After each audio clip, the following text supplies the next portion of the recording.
first round of Super Rugby threw out some big scores and one or two nail-biting results. Sport24 editor Garen Lamley and chief writer Rob Howing are with us in studio to wrap up the weekend's action. Gents, good morning. Thank you very much for coming in. Morning, Nick.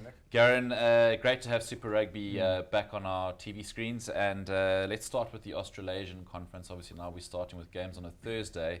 Wins for the Waratahs, Blues, Crusaders, the Highlanders going down to the Chiefs at home, which I guess was maybe a little bit of an upset for the hosts. Yeah, I was going to say the New Zealand team's off to a flying start. They had one derby, so you had to have one defeat for a New Zealand team, but they won all the other games. So can't do much better than that. Can't ask for much more in week one. Again, you know, they hit the ground running. You could see how fit they were. They played for a full 80 minutes, especially in that Blues Rebels game, which was fairly close at half time, but the Blues just ran away with things in the second half. Just shows how fit they are. You know, the preseason obviously worked for them. They've hit the ground running, which is a bit of a daunting thought for all the other teams that will have to face them at some point in the season. And Crusaders, you know, very workmanlike, I thought, against the Brumbies. It wasn't a great game. You know, two of the star teams in Super Rugby history. But the Crusaders are historically a slow starting team. They sort of work their way into the tournament. You have to remember they're without the big Fijian wing, Ndolo, and Kieran Reid is also out for a couple of weeks with a wrist injury. So they picked up a win. You know, any win in this competition is like gold.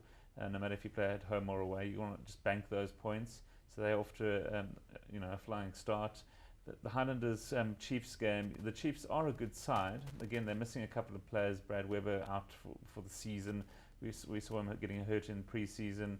So, but you know, again, they got the win. It was a little bit fortuitous at times. There were a couple of soft tries gifted to them. 2 intercepts in the first half. The Highlanders will be kicking themselves for that. They never gave up. You know, due credit to them.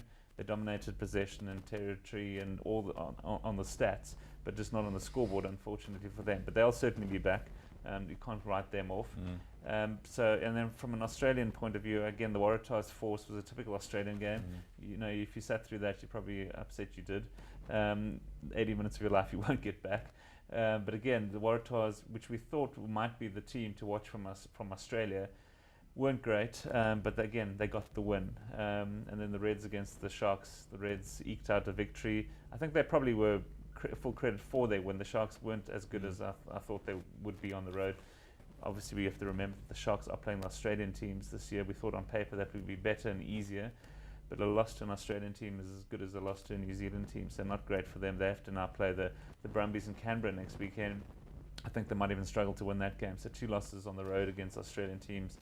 You know, it's not a great start for them. But all in all, from Australasian point of view, very good from the New Zealand teams, not so great from the Australian sides. Rob, of course, there was also going to be eyes on the newcomers, you know, the Sunwolves and the Kings, now in their second season, hoping that they've learnt a thing or two. Sunwolves going down heavily to the Hurricanes, perhaps still not at that Super Rugby level that we're expecting.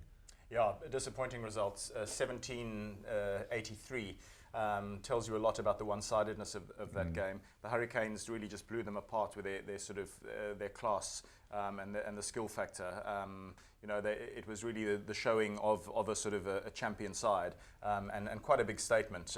That said, of course, you know, you have to take into account the limitations of the Sunwolves. Still quite painful, I'm afraid. They do have that issue in Japan that it's not, you know, it's not a particularly representative side of the strength of Japanese rugby, because you've got this strange dynamic of some of the key Japanese league franchises, you know, not releasing certain players for the Sunwolves. So the Sunwolves are a little bit of a sort of a travelling Wilburys type of team. You're not quite sure what you're getting. You've got a couple of South Africans in there. Willie Brits, of course, now part of their mix.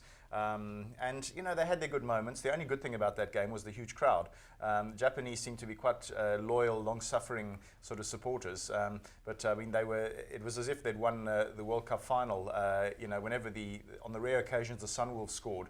So quite a nice atmosphere. But let's bear in mind that the Sunwolves have also got to play a few games in Singapore, which is their supposed other home. So, you know, not the easiest place for them to sort of really attract a sort of major following. And it looks as though there's going to be hardship for them again this year. You mentioned the Kings.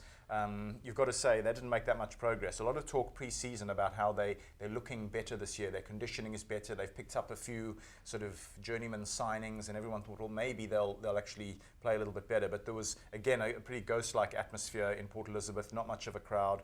And they lost a game that they won last season. Remember that they actually beat the Jaguares after taking a real pounding from them in Buenos Aires. They actually beat them in Port Elizabeth. So they've lost to them this time in PE. So you can't yet say any signs of improvements, and it could yet be a long campaign for them. I think they'll be the whipping boys, certainly of the other South African sides and beyond.